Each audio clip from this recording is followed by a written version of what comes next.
भालू को मिला जादुई टोपी। बहुत समय पहले की बात है। एक हरे भरे जंगल में एक भालू रहता था। नाम था भोला।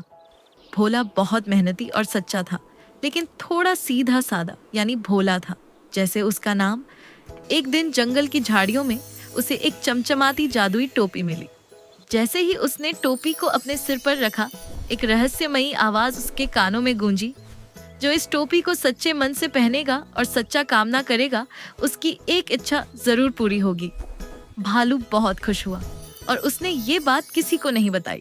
उसी जंगल में एक बंदर भी रहता था। नाम था झुनझुन।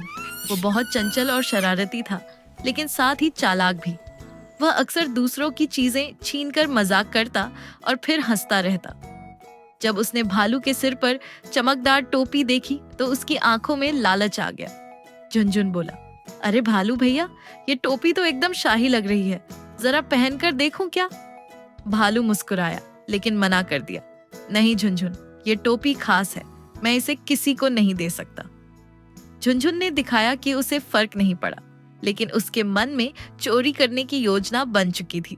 रात हुई। भालू गहरी नींद में सो गया। झुनझुन धीरे से आया और टोपी चुरा ले गया। सुबह जब भालू उठा तो टोपी गायब थी। वो बहुत दुखी हुआ। उधर झुनझुन ने टोपी पहनकर जोर से बोला, मैं जंगल का राजा बनना चाहता हूँ। लेकिन कुछ नहीं हुआ। उसने फिर कहा, मुझे सबसे ताकतवर बनाओ। फिर भी कुछ नहीं हुआ। सारे जानवर हैरान थे कि टोपी काम क्यों नहीं कर रही। तभी वहां आया बुद्धिमान उल्लू, जो सब कुछ जानता था। उसने जंगल की सभा बुलाई और कहा, यह टोपी सच्चे दिल और नेक इरादे वालों के लिए है।